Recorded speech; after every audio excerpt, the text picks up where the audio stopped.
no good. And whatever blood, wherever it goes, those cells start going offline. And then whatever blood, wherever it goes, those cells, Haitian. So it's no good. And whatever blood, wherever it goes, those cells start going offline. And then as that hemorrhage grows inside the brain across time, more and more cells are becoming incapacitated. So you were, in that moment, unable to remember how to speak properly, unable to... Nothing. I had nothing. I didn't even have me. I had no Jill Bolte Taylor because she was over in the left hemisphere, and eventually that whole hemisphere ended up swimming in a pool of blood and was non-functional. But it took 4 hours to get there, so I was waffling into the present moment, blissful euphoria. I didn't exist. I know who I am and that I exist at all because I have a tiny little group of cells inside of my left hemisphere that tells me who I am. Have you ever awakened in a hotel somewhere because you've traveled so much and you're going, where am I? Yeah. There's this blank, right? And it's like, I don't know, but the bed's comfy, what a nice room. And all of a sudden you're just right here, right now, and you're not about the past and you're not about the future and you're just in the present moment. And joy lives in the present moment. Love lives in the present moment. Laughter lives in the present moment. The present moment is a fantastic place, and we are wired to that by literally half our brain. So why wouldn't we spend more time over here? Or at least balance it out. That's all I ever ask for. I am not here to, as a waving the flag of the right hemisphere. I want whole brain living. I want people to understand the different parts of their brain, what they do, so that it says, okay, so let's say, do you meditate? Sometimes. Okay, sometimes. What's it like for you? Difficult. Okay, why? Because you start thinking about stuff. Okay, because this part of your brain won't be quiet. Left Thinking brain. Yeah. We're languages. It won't be quiet. Or you just had a little argument with your sweetheart, and so down here now you're in your emotional system and you're not really feeling peaceful, and you got on that airplane and things weren't like perfectly smooth, so now you're kind of ruminating about oh my gosh, and whatever, and that takes you away from the present moment. But the present moment it's not about me, the individual. I think about this, so I look at the brain. It's divided into 4 categories, very specific anatomically. Each one of those result in a constellation of skill sets. And then that constellation of skill sets actually manifests in our lives as personalities. And we all have all 4. Now, do we all practice all 4? No. Some of us do. We usually have a dominant. You seem to like your left thinking brain a lot. When do you have fun? What does Steve do for fun? This? No, also I watch Manchester United play, and You lift weights. Yeah. What's that like for you? Is it work or is it refreshing to be in your body? Oh, when I'm at the gym, I'm just in my body, which is Okay, but no, not just but. When you're at the gym, you're in your body. Now, can you go back in your own mind and have that feeling? Can I? Yes. How? Well, go there in your mind. I actually imagined myself on the treadmill at my favorite gym and how that felt, and I had a brief moment of that feeling emerge in my mind. And what did it feel like? Present. Present. Yes. Okay. And any other emotions that you can attach to that? Just like calm, peaceful, without concern, very present. Yeah. Very present. Yeah. Yeah. Yeah. So the present is a nice place for you. Yeah. Yeah. Okay. What else do you do to get there?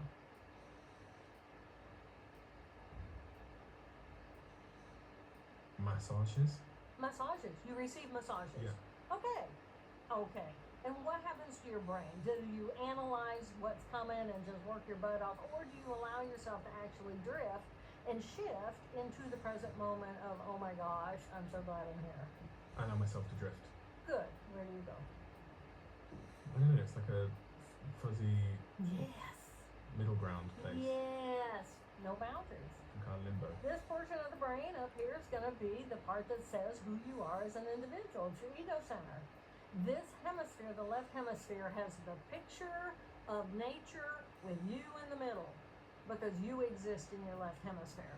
That's when the world revolves around you. The world revolves around you. In the right hemisphere, you don't even exist. You exist as a part of it all. So what you hear gets integrated with what you smell, with what you feel, gets integrated in the excitement of possibility. So I'm not working from a plan. I'm not in the past. I'm not in the future. I'm not all about me. I'm just here. So when you're on a table, massage table, and you're allowing yourself to go fuzzy, that's essentially the skill set of what's going on in the right hemisphere. When you dive into water, you swim? Not well. Okay, but do you dive into water? I do, yeah. Okay, or even just in the shower. Yeah. When you dive into water and you feel the water, the pressure against your body, the temperature of the water, you feel the phenomenon of wetness. This is a present moment experiential opportunity. Diving into the water. Now, a lot of people might dive in the water because I'm racing and the whole goal is to get to the end because I got that left brain thing going on and that's the goal. But if I'm just being, this is, are you being or are you doing, right? When we're being, we're simply being here. We're being alive. We're being aware. We're being an experience. So as I take in this room, I take in this whole room. My left brain says, I'm going to focus on you, and I got these books, and I got these things, and I got the brains, and everything's a thing. But to the right brain, everything is one thing. And when I live my life knowing that I can shift out of the stress circuitry of that left brain that says, more cortisol, do, then when that's the push, right brain is the pause. And that's why I was saying before, we're not a robot. We're not a computer. We are a biological organism. And so we don't plug ourselves in and turn it on and it stays on and forever until it dies and then we buy a new one. We have rhythms. We have natural patterns and we have to push and we have to pause. And we have to pause because we are 50 trillion molecular geniuses that are eating and creating waste and we need to clean up the mess. And that's what happens during sleep. And so when you were stood there, you put your clothes on, the left side of your brain was offline, so you were very much in this sort of blissful, euphoric, present moment state. What did you do next? I go through all the details of trying to get myself help. And that meant, to me, the one plan I could get between shifting back out into the euphoria of my right hemisphere where I'm just happy, I'm just there, and I don't have a plan. Why didn't you call 911? Because it was just floating in a pool of blood. It wasn't there for me. What do you mean? Well, when you look at where my hemorrhage happened, it happened. So language, the creation of sound and language, dog is a sound. It's going to come out of Broca's area. And then Wernicke's area back here is going to place meaning on that sound. And my hemorrhage was impacting this whole area. And in there with language is numbers. 911 didn't exist for me. Was not an option. You can remember 911. Didn't exist for me. It'd be kind of like I say to you, what's 8,322 times 4 million? It doesn't exist for you until you figure it out. 164,374. I'm checking. Exactly. So 911 didn't exist for me.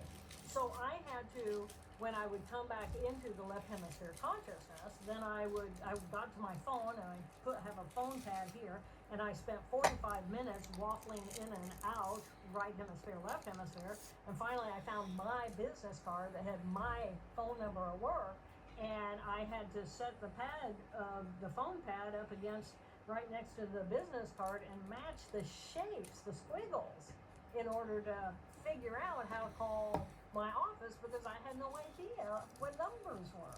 And what did you say when the person answered on the other end? I said, "This is Jill, I need help." And what came out of my mouth was roar, roar, roar, roar. And then I thought, oh my God, I sound like a golden retriever. And then he spoke to me and I thought, oh my God, he sounds like a golden retriever. I had had a golden retriever and they're very verbal. Roar, roar, roar, roar. So I knew at that point, I did not know, because I could still hear myself, my language inside of my brain. Language is very complex in this because different cells do different things. And in this left thinking portion, we can read, we can write. Those are completely different circuitries. We can speak, we can comprehend when others speak. I mean, it's complex. So this is a busy, busy, busy place. But as long as this is the only portion of our brain that we value, then we live based on the values of that portion of the brain. And what that brain values is me and mine. And I want more. And that's the world we're living in. It's selfish. Well, it certainly is. Because people talk about there being a spiritual crisis in society at the moment, with many of the things you're describing, the individualism, the narcissism, sociopathism, the leaders of the world being very zero-sum in how they approach economies and how they treat others. Yeah. You're saying that's because we're so... Right there. Over here on the right side. On the right side. It's right here, right now. And in the right here, right now, what do I care about? I care about connection. Because I'm not individualized. Here, I'm a part of the whole. We are all standing around this beautiful planet, and I, man, is equal to all the other creatures and all the other life and to the life of the planet. We are one construct here. And we either figure out how to nurture and support and be one thing. We are one human family. In our right hemisphere, you are my brother. I love you. I can support you. I can nurture you. I can encourage you because you're a part of me. And then the left hemisphere comes online and says, oh, Jill, that is so inappropriate for you to say. And he has his body space and I have my body space, and we need to be formal, and we need to right and wrong and good and bad, and we need to establish how the construct of the social norm is that we are now going to take the mass of all that we are and fit ourselves in that so that we can communicate with one another and run a world. You made that phone call. Yeah. You sound like a golden retriever. What happens next? Is your colleague He recognizes it is me, it is I, and he comes to my home. And back in those days, we had managed care, so you have to go to the right place or you don't get coverage.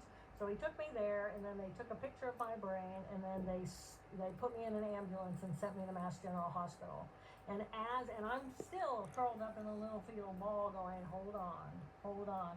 And I was slowing down, and I knew that I was becoming weaker and weaker, and I wondered, how detached from my own ability, my own body, can a person become before they can never get back inside this tiny little body? Because I felt that I was literally, energetically, as big as the universe. And what did that scan show? It showed a major hemorrhage in the left half of the brain. Yeah, about that size. Actually, it was a little bigger than that on that day. But by 2.5 weeks later, when they removed, that's why we have a golf ball sized blood clot from the left half of my brain. 2.5 weeks later, December 27. And then I woke up and I had this huge hemorrhage. I had the left half of my brain. 2.5 weeks later, December 27. And then I woke up and I had this huge hemorrhage. I had this huge scar. But my mother comes rushing in and she says, speak to me, because this is my language. If my language cells are gone, I will have no language, and I will struggle the rest of my life for language. And I whispered to her, I'm better. And what I meant by I'm better was that I felt bright again. I felt bright. I felt like whatever life was going to give me at that point in time, I had brightness. I was still alive. I did not die that day. And when, so many people have said, what motivated you to get better? Or how could you have been so happy? And it was like, I did not die that day. And that meant no matter how disabled I was, I could not walk, talk, read, write, recall any of my life. I became an infant in a woman's body. At the age of 37, I completely fell off the Harvard ladder, and none of that mattered. All that mattered was I was alive, and what that meant was I had the potential to grow and heal and become whatever I would become. And it didn't matter, and it still doesn't matter. What matters is I'm alive. It's the gift of life, and that's, for me, the wonder of what we are as living beings. And we are at a time where We are in a mental health crisis, and our mental health is 100% dependent on the health and well-being of the brain. And the health and well-being of the brain is 100% dependent on the health and the well-being of the brain cells. So how do we nurture those cells and love those cells so that we can live the life we want to live, and we can live in joy, we can live in present, we can live feeling connected to something that is magnificent as a life force power of the universe, and have this magnificent left brain that allows me to have language, allows me to be a part of society in an effective way, and allows me to have pain from my past so I can learn and grow from experiences that have happened to me that I would rather not repeat. What is the complex range of emotions you're experiencing as you recount this? Awe. I feel such awe for life. Life. This is life. This is Larry's life, and there is death, and we have life. And life is the miracle construction of the universe. Argue about it all you want, have a million conversations about it, analyze it to death, but the fact of the matter is you are alive in this moment. You are alive. You can say you have eyes that can see and ears that can hear, and you have a digestive tract that can bring in nutrition, and you have manual dexterity, and you have mobility. You have legs that can run around the planet. You have this magnificent mind so that you can do what you want to do. You are a miracle. And we have forgotten that. And for me, it took me, this whole stroke experience took me straight back to the part of my brain, that right thinking part that connects me in that transformation or that transcendence experience of being so much more than just a little human being running around the planet. Oh my gosh. Life is this miracle. And it makes me feel awe and wonder. It excites me so much. And if everybody had that and recognized that and could grasp that and hold that, imagine the different world we'd be living in. 8 years. 8 years. Of recovery. Yes. Every day, every breath, everything, I thought of nothing else other than what can I do? And what's in the way of being able to do what I want to do next, and rebuilding, using what I had in the right hemisphere to rebuild the circuits. I knew I had language.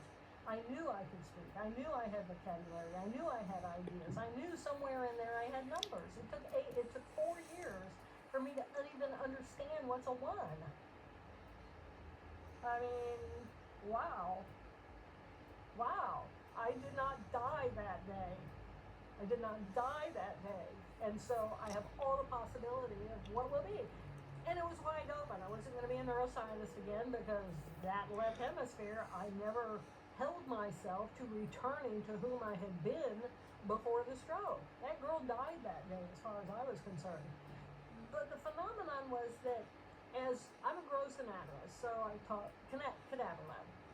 And when you are teaching, you have a whole body there, and you're teaching medical students about what's inside of there. You get your hands in there and you say, I want you to slip in behind the stomach, and I want you to slip this hand in here, and I want you to know the relationship between the stomach and the duodenum and the liver and the splenic nerve and the kidney. I want you to feel it because I want you to have a 3-dimensional image of that inside of your mind so that you can use that information. Very right brain. So when we learn facts and details with the left brain, but we learn context and big picture with the right brain. So we have these 2 very different ways of working it out. I've had so many founders speak to me and say, why didn't this particular ad that I ran on this platform work for me? Maybe the copy wasn't good, the creative wasn't strong, but usually the problem is they're not having the right conversation because that ad never reached the right person. And if you're in B2B marketing, that is much of the game. And this is where LinkedIn ads solves that problem for you. Their targeting is ridiculously specific. You can talk skill set, you live the experience.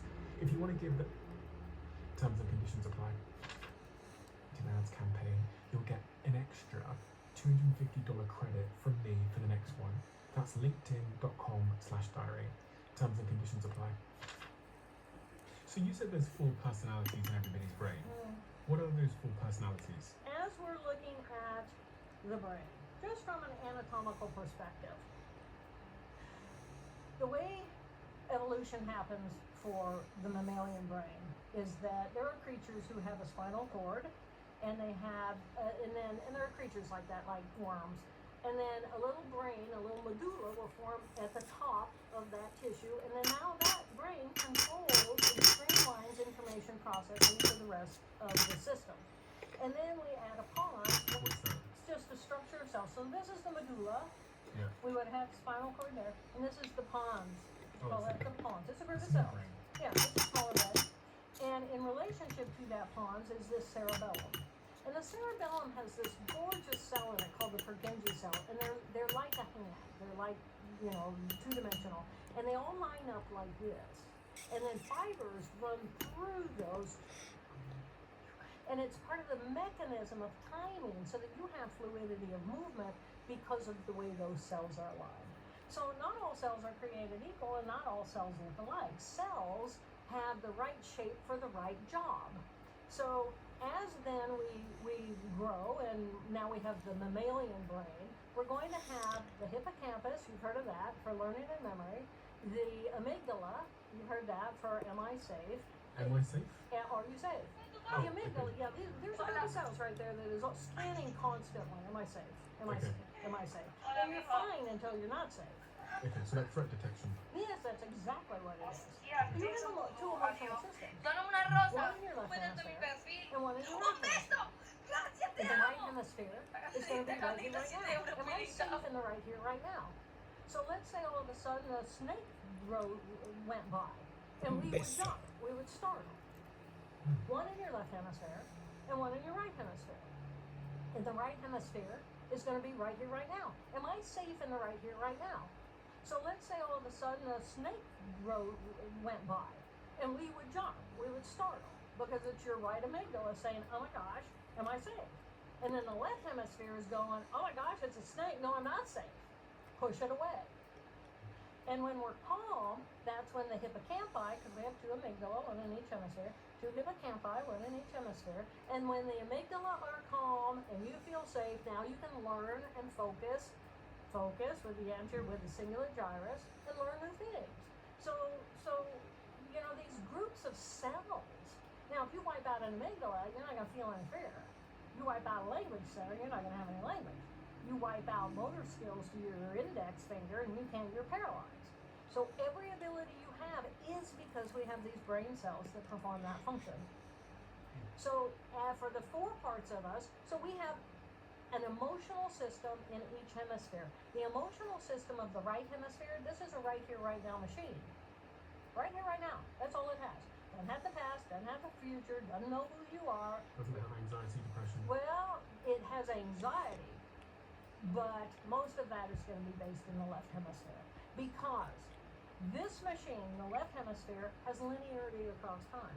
So this emotional system is remembering every traumatic event that ever happened to you that you don't want to have happen again. Is that where trauma lives in the brain? Trauma's living in there, as is addiction.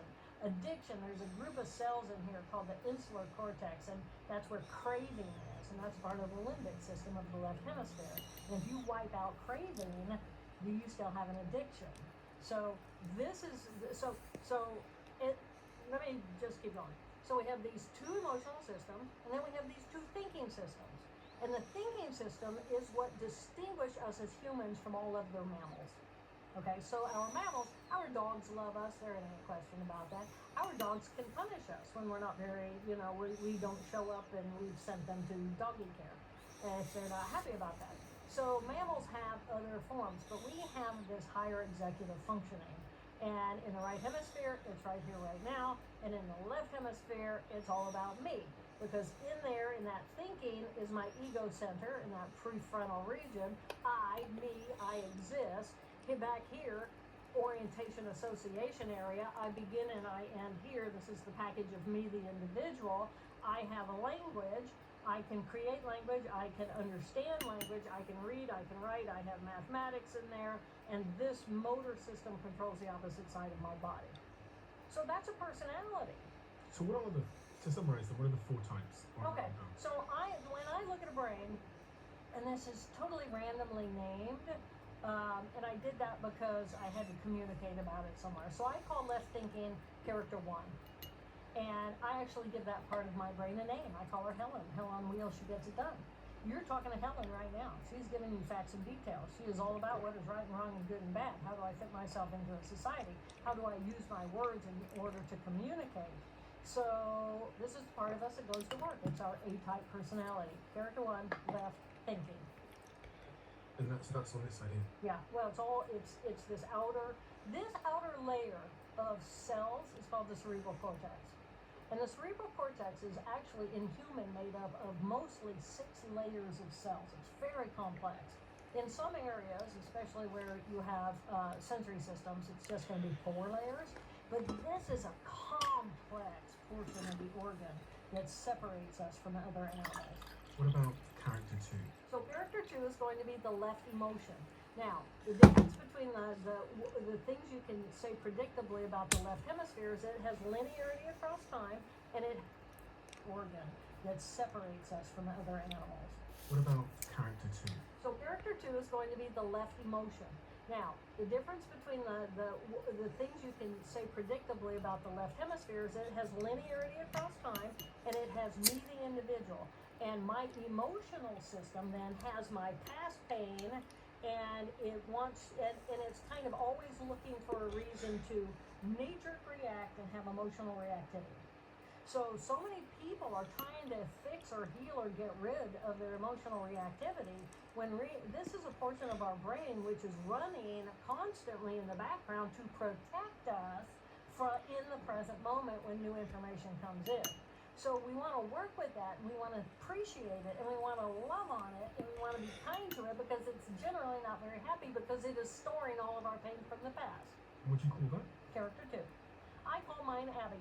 We could spend a whole semester talking about character 2 because character 2 is our pain from the past, and in our society, everything's about our pain from the past and our professional stuff. Character 3 is going to be the emotional content of the right hemisphere. Well, this is right here, right now. What am I experiencing emotionally? Experiential. This is where, what's the temperature of the air? What does it feel like to have clothing on? What does that feel like on your body? When you meditate, they ask you to become aware of your environment, right? And this is where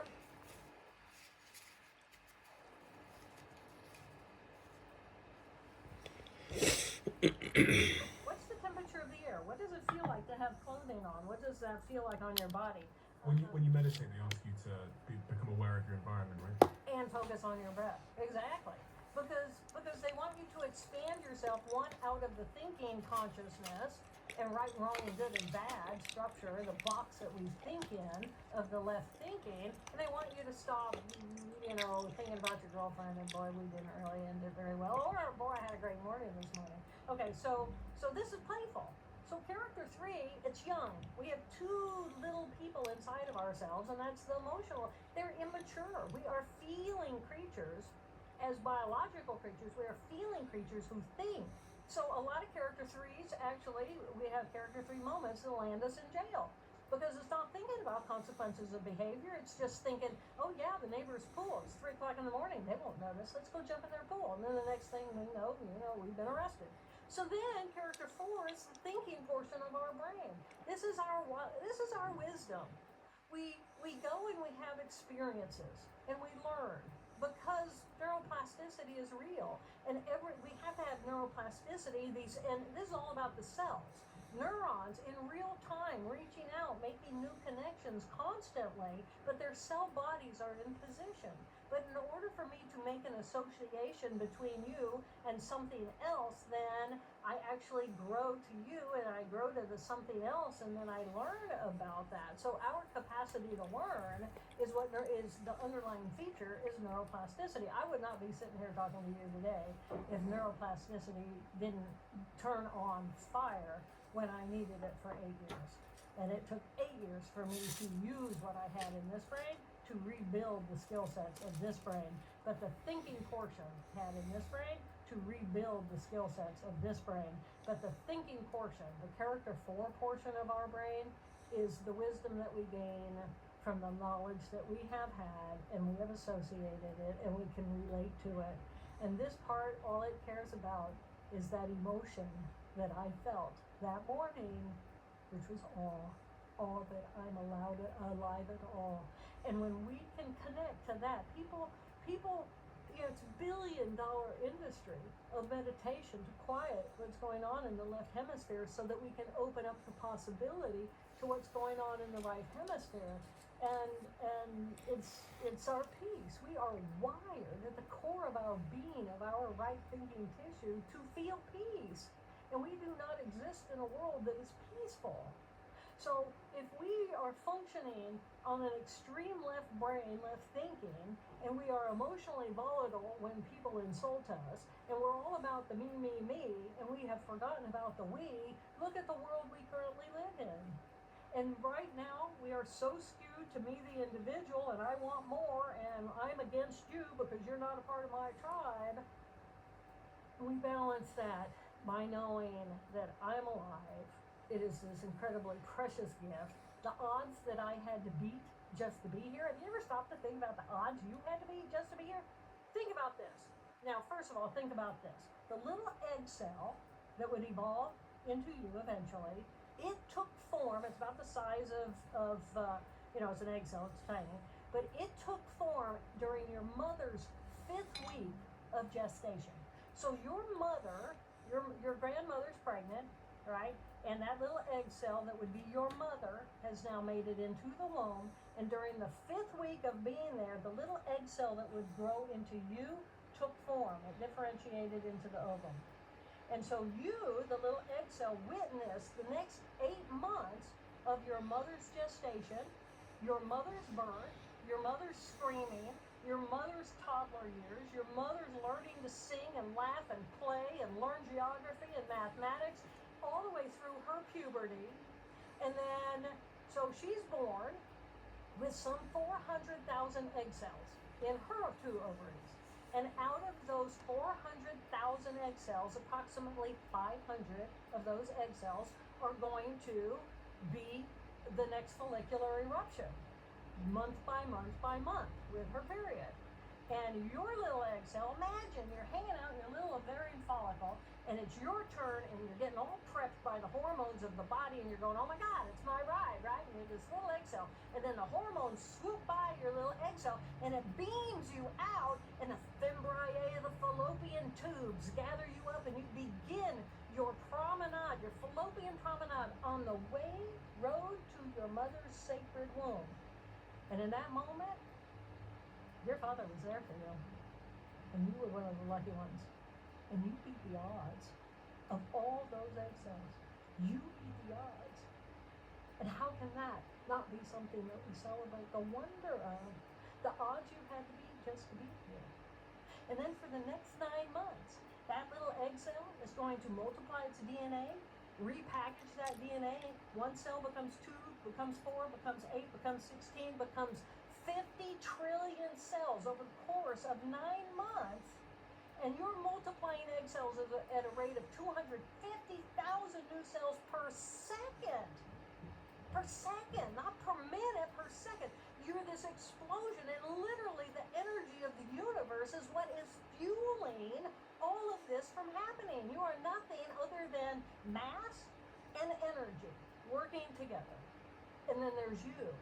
And it's like, how on earth can I have mental health problems and not acknowledge and have awe for what we are? Oh my gosh.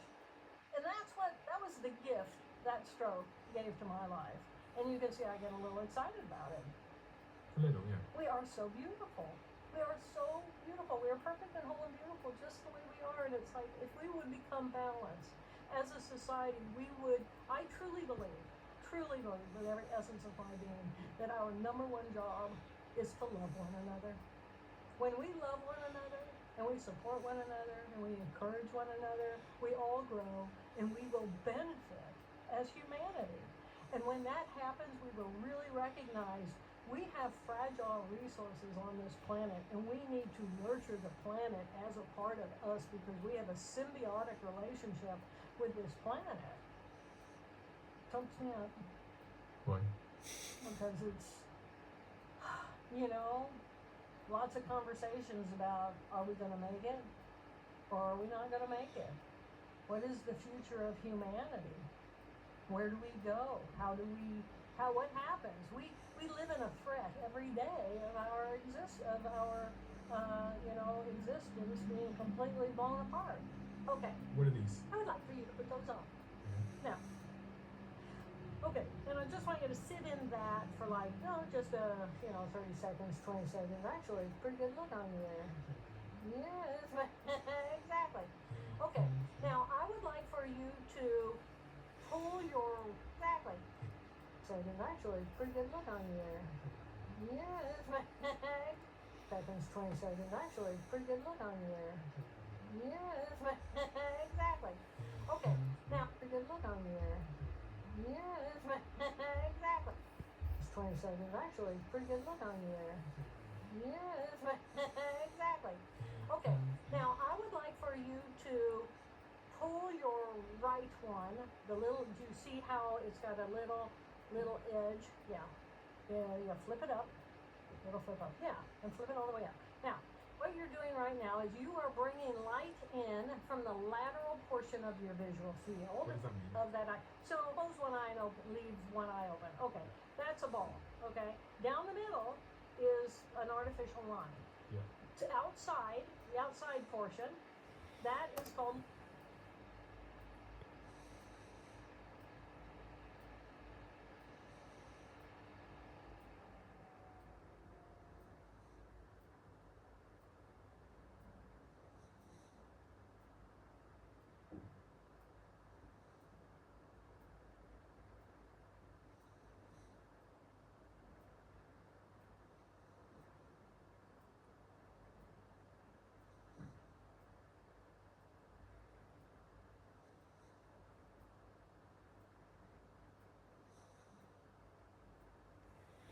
Lateral.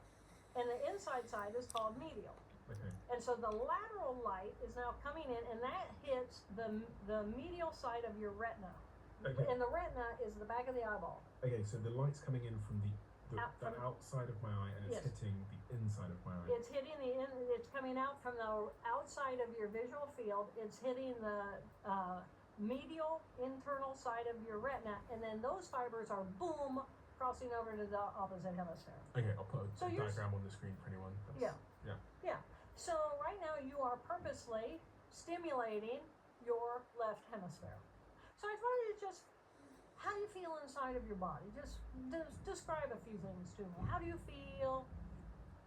Feeling analytical about anything? Thinking about my back anything? has got a little bit of a pain in it. Uh-huh. But otherwise, just very focused on doing this job as the host of the Diary of a CEO. Beautiful. Just focus, which is what that left hemisphere should do. So go ahead and flip that down. Yeah. And then just stay for 20 seconds and let everything kind of equilibrate to whatever the darkness is that's in there. Yep. All right. Okay. Go ahead and pull up the other side.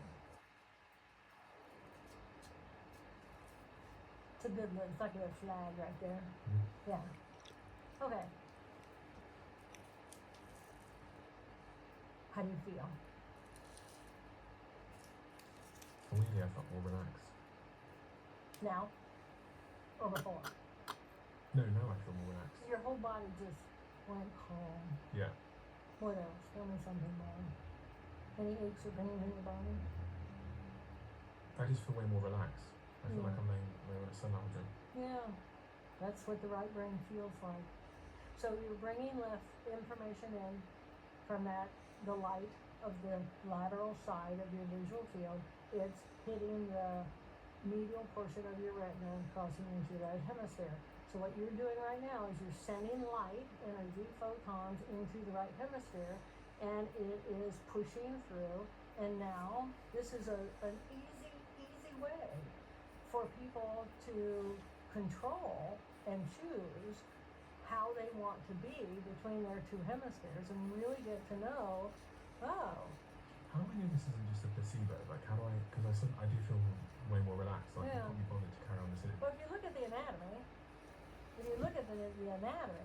this is where light is coming in on the you can't really see it on here, but that's going to be information from your eyeballs, which would be sitting out here, right there.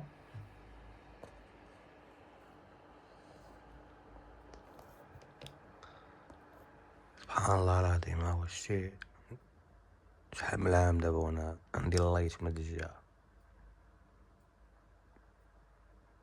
وال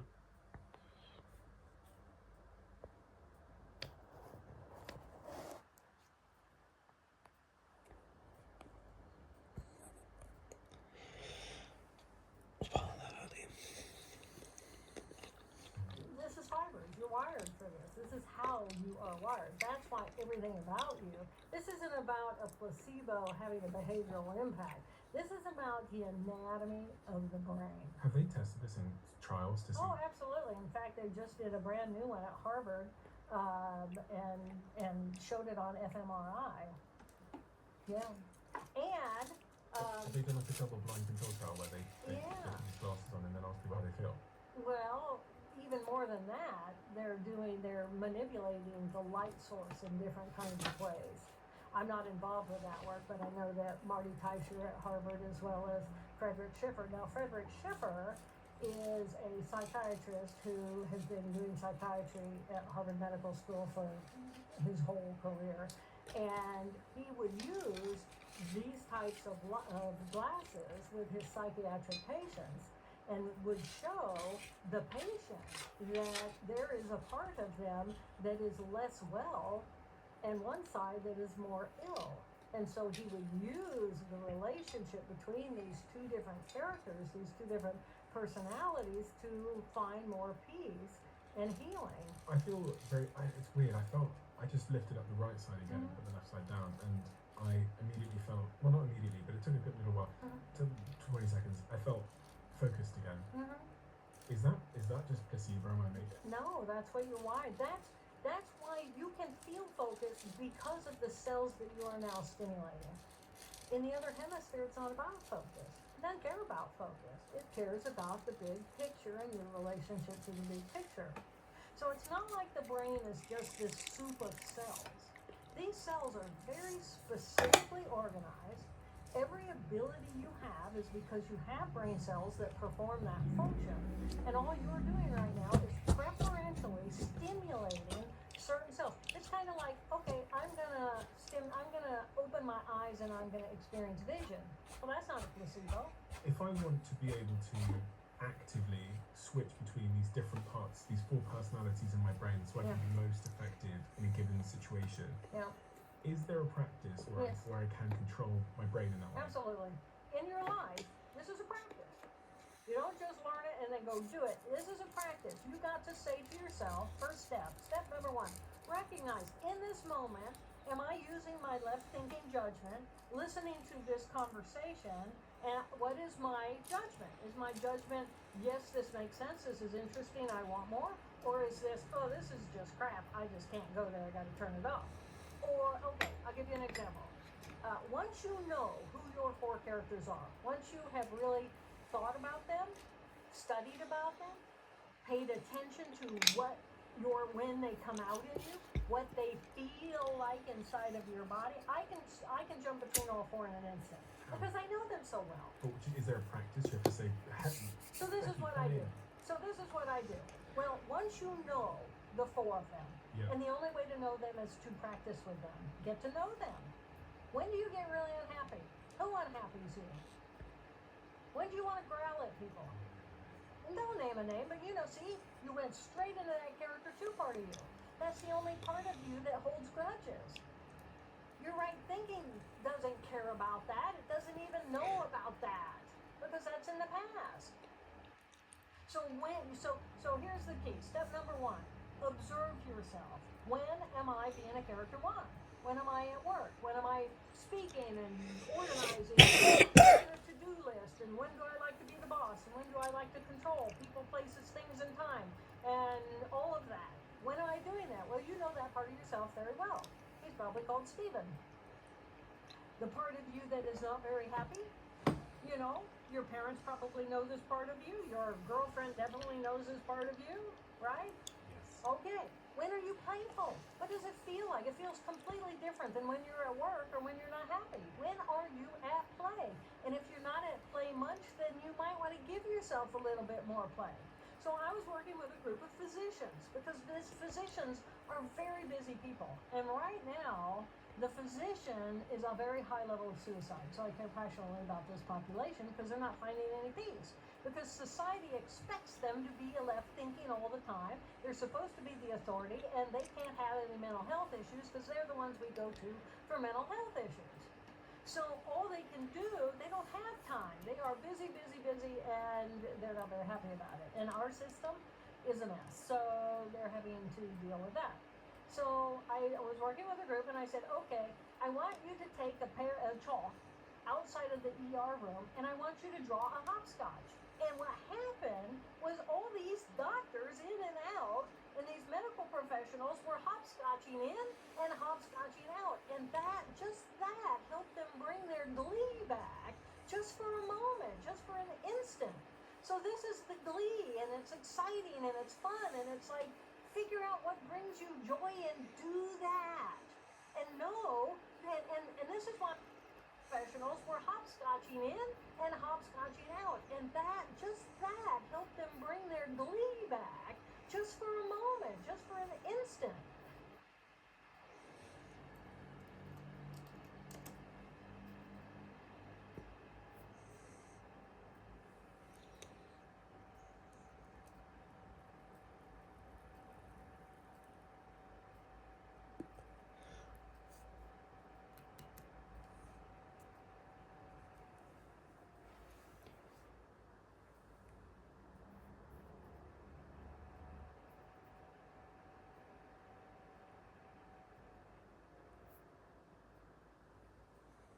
So this is the glee, and it's exciting, and it's fun, and it's like, figure out what brings you joy and do that.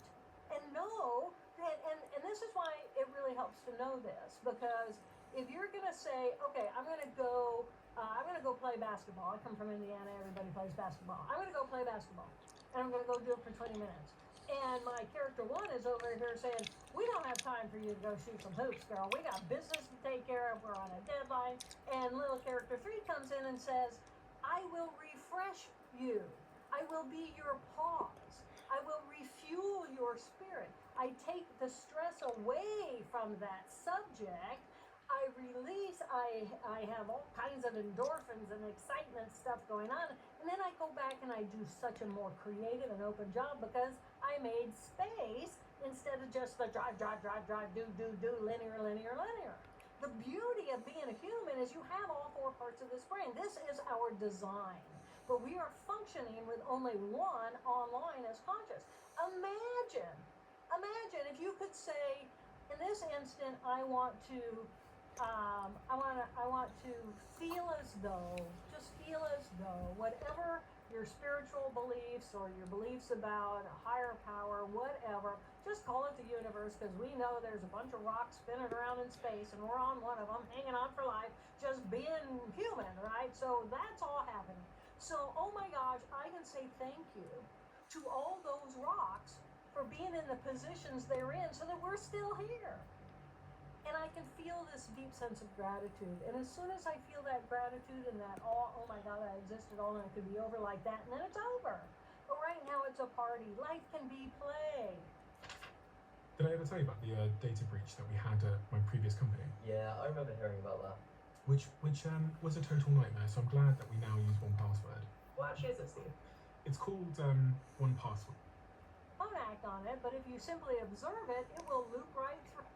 When you use the code DOAC, nation, heart health, stress, and more. And when you sign up, you schedule your tests, complete them, then you're sent a personalized summary with insights backed by doctors and thousands of hours of research. And if anything critical shows up, you'll get a call from a doctor. These are the insights most people never get, but you can get them now. So if you want to learn more, head to functionhealth.com/DOAC, where you can sign up right now. For the first 1,000 of my listeners, you can get $100 credit towards your membership when you use the code DOAC100, but do not tell anybody. That's DOAC100. How long do you think emotions are supposed to last? 90 seconds. From the moment you think thought, we're only doing 3 things inside of our brain at any moment in time. We think thoughts, we feel emotions, and we run physiological loops to what we're thinking and feeling. So let's say I'm going to think a thought like you did. I said, think of somebody you're not happy with. And you went and you thought about it, and then you felt it, and we could see it in your body. So you thought the thought, oh, that's the person, I'm mad at them. And then it's like, oh, I'm really mad at them. You can see, you feel, I'm really mad at them. And then you either act on it or you don't act on it. But if you simply observe it, it will loop right through, just like a muscle reflex. It's a emotional reflex, less than 90 seconds. Which means, and everybody's saying, oh, I can stay mad for a whole lot longer than 90 seconds. But what you're doing then is you're rethinking the thoughts. It's re-stimulating the emotional loop, re-stimulating the physiological response. And it just goes on forever. When you feel that emotion, is there a strategy for making sure that you don't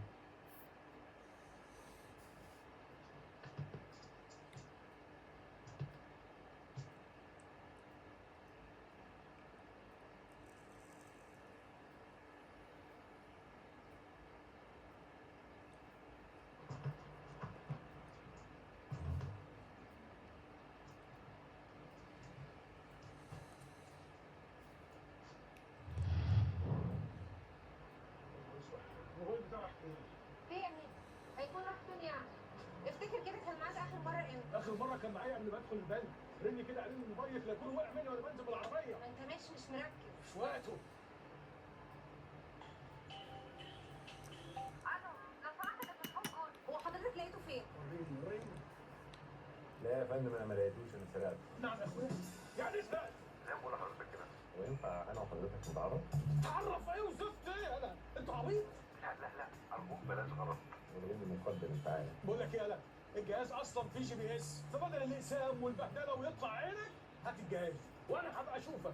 يا ريس التليفون وهو جديد ما يعملوش 5-6 آلاف جنيه. بس اكيد عليه حاجات تهمك. بص انا وقفت قدام البنك كنت مستني واحد يسرق عربيه شيك زي حالتك كده، يعني ايه تعيش وراقبه واشوف هيحط الموبايل بتاعه فين. حضرتك الصراحه سهلت عليا امور كتيره جدا. حاطط الموبايل في الجيب ورا وده بيعمل حاجه اسمها اكيد لا ارادي، يعني جسم حضرتك بيتعود على اشاره البصر وبعد شويه ما يحسش بالموبايل ولا كانه موجود. يعني ايه الكلام ده؟ انا مش فاهم حاجه. اللي بقول لك عليه ده النص التاني هو اللي يعمل لك عامل مؤثر خارجي. يعني المدة الحلوة الشيء العادي قدامك وخلاص كنت ماشي في الشارع وخرجت من البنك. أرجوك مفيش داعي للهجة الهجومية دي. احنا كمصريين محتاجين نسمع لبعض شوية ونسيطر على أعصابنا. وأنا هقول لك أنا سرقت التليفون ليه؟ الإجابة بكل بساطة يا فندم إن أنا عندي مصاريف. جمعيات، قسط نادي، اشتراك الجيم، البنزين، الصيانة. في يوم من الأيام زي كل الناس نفسي أتجوز، وده معناه إن أنا لازم أحوش فلوس كتير علشان بعد الجواز يبقى فيه إيه؟ شهر العسل. انت فاكر 5-6 آلاف جنيه هيغطوا لك ده كله؟ ولا انا ما كنتش عايز اديك مصروف شهري. أنا كل اللي طالبه من حضرتك هو مرتب الشهر ده بس 30. ولا تليفون معاك اشبع بيه، وانا بعد ساعه واحده هجيب تليفون غيره. طب بالنسبة للصور اللي على التليفون بتاعت المدام في مصر، ما تنساش إنك أنت فاتح عندي الفيسبوك والإنستجرام وتويتر كله مفتوح عندي هنا. الشات بقى اللي عامله مع سهى علي وشريهان السيد وزاز جامد قوي بصراحة. ما أظنش المدام تعرف أي حاجة مش كده ولا إيه؟ الو ايوه مساء الخير معاكي محروس كمان. لا ما انا بكلم حضرتك من رقم تاني يا فندم. ايوه ممكن اديك رقم بطاقتي؟ أنا عارف إن القرار صعب لأننا كمصريين الحقيقي. ده انت حرامي بارد ووسخ. خلاص هبعت لك فلوس. فلوس؟ فلوس ايه اللي هتبعتها لي؟ ايوه مساء الخير ازي حضرتك؟ انا كان جاي لي طرد كتير جدا على الموقع بتاعكم بس انا غير العنوان اللي هستلمه فيه. هبعت لحضرتك مسج من العنوان الجديد. متشكر جدا. لا بس أنا خلاص كده مش محتاج من حضرتك الفلوس عشان حضرتك عملت لي خدمة كبيرة جدا. سجلت الكريدت كارد بتاعك على الموبايل وده سمح لي إن أنا أخش أعمل شوبينج بحوالي 150,000 جنيه. وفي نفس الوقت كان لازم بقى ايه اشغلك بموضوع طويل وممل انا شخصيا زهقت منه لانك اول ما تعرف ان الموبايل اتاخد منك هتكلم البنك تلغي الفيزا. تصبح على خير. فلوس الحرام طلعت زي الحلال بالظبط. بقول لكم احنا كده حرقنا عربيتين ب 300,000 جنيه. لسه ما وصلناش اللي احنا عايزينه. على فكره موضوع الموبايلات والفيز ده اتخرج خلاص والعيال بقت تقول له بعد عن النت. يعني لازم نلعب نمره جديده. اسمها سامية زي الدين الشرباتي، غنيه فشخ ابا عن جد، بتحب الانتيكات واي حاجه قديمه. يعني شايف الاثنين اللي وراك دول لو شافتهم ممكن تشتريهم. لو انتيكات بسيطه كلمتين فرنساوي على فيلا المهم انتهت.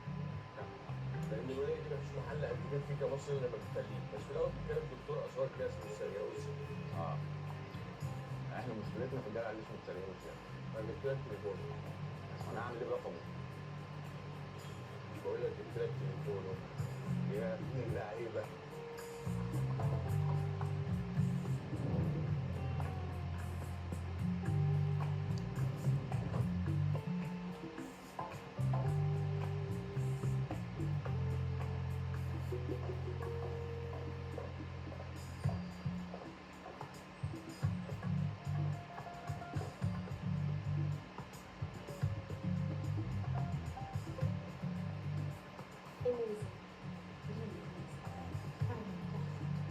لوحة نهر بس دي لوحة النيل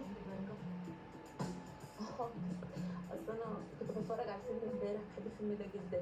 فيها حاجات مذيعة الراديو. سامية شكلك. انا ارتحت لك جدا، قررت افضفض معاكي. انا صرفت كل اللي ورثته عن بابا على لوحات والانتيكات، وضحك عليا كتير قوي لغايه بقى ما قابلت عوام. مين يا عوام؟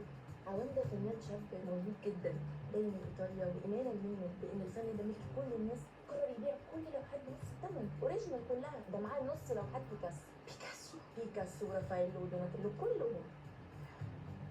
طب انت ممكن توديني العوام؟ بصي يا سامية، انا ارتحت لك وإمانا منه برضه بان الفيلم ده ملك كل الناس. انا هوديك كتير عليها طبعا. استاذ عوام؟ مفيش حد هنا ولا ايه؟ استاذ عوام؟ ازيك، عامل ايه؟ فاكرني؟ انا اسفه جدا ان انا جيت من غير ميعاد.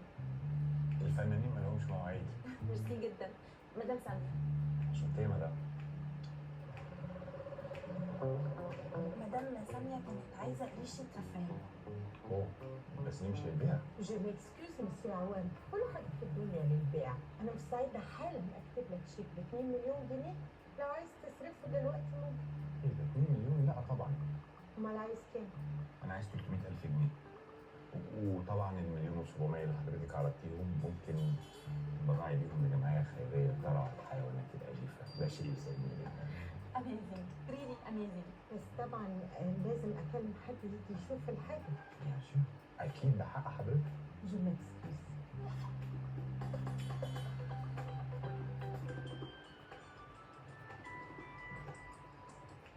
يا مساء الخير يا مدام سامية، ازي حضرتك؟ دكتور سرياوسي. لا انا مش دكتور السرياوسي، انا احمد عبد رب ومعيد عنده. يعني هو موكلني، هو في لندن، فانا النائب بتاعه يعني في اي استشارات او اي فحوصات. اوكي يا فندم، حاضر. من عينيا. سلام. قبل من ساعه اكون عند حضرتك.